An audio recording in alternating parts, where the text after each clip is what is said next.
Yep. and this show is all about games. So I think people are going to see, mind-blowing, great experiences. 20 games on stage. Well, there's about 20. Okay. Give or take a few. You might add another one in at the last minute. You never know, right? So it's a great line for games. Yeah, and absolutely. I think people are going to love it, and then they're going to understand what we're trying to create and how it links games and entertainment, the functionality of the box, some of the advantages that you get of having a box that is designed to use an online state.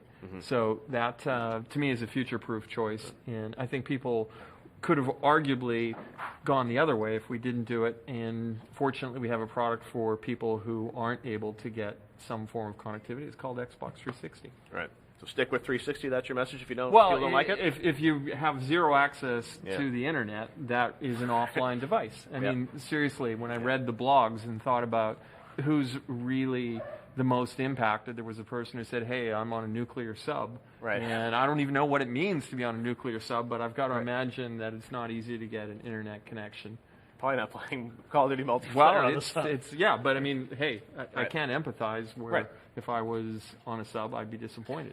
So, I think a lot of gamers, when you talk to them about it, they just say, like, I don't understand what's wrong with the way things are now. But you're saying, obviously, that there's a bigger vision, longer term, that you're making a bet. I assume similar to when you guys said, hey, with, Xbox, you weren't going to support dial-up. You're going to do broadband. I mean, it's hard for people because I guess we don't know what your vision is 5-7 years from now. Yeah, and it's a service-based world. If you think about things and how they get better with an internet connection, that's a design choice that we've made. Yep.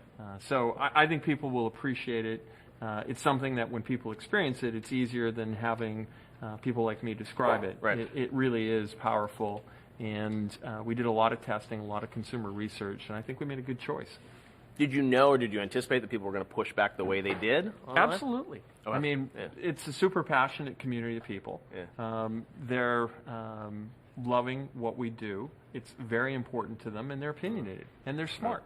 So they look at all those things, and they say, hey, is this going to impact me in a negative way? And until you use it, it's really hard to understand what all the advantages are.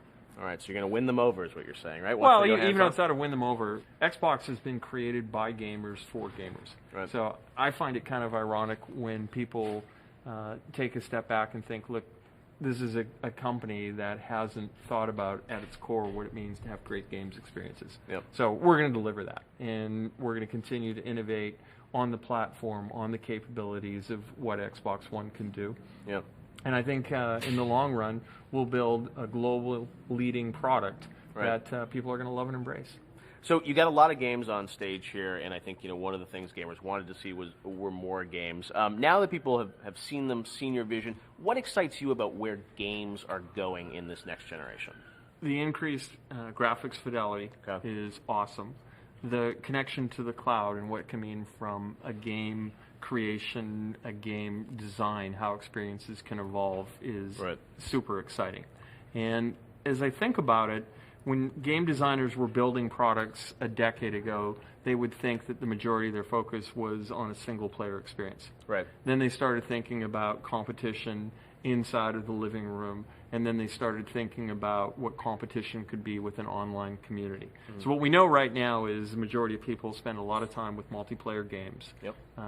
That you want to have experiences that aren't designed exclusively as a programmer driving a logic sequence. You want things that really use real-world inputs.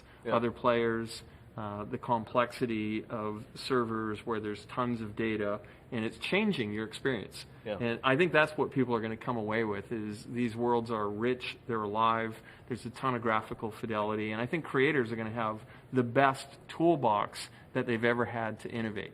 So there's no choices about is Kinect in or out.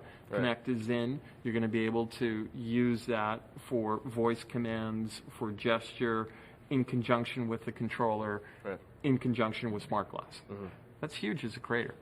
So what do you think you have left to prove now with Xbox One? You guys have gone through the reveal, you've shown the games. What do you still think you need to do? Look, what we have to, first off, people have to understand we're committed to excellence. So we're going to continue to invest in the platform. We're going to have thousands of people innovating. I look at this launch window as we get our feet in the running blocks, and over the next decade, we get to build a great global business. Right. It'll be games and entertainment. We've got the best lineup of first-party games that we've ever had, the best lineup of third-party games. People are going to see that content over the next few days, and I think they're going to connect with it. I know that I have a few titles that have popped that we'll be showing at the show.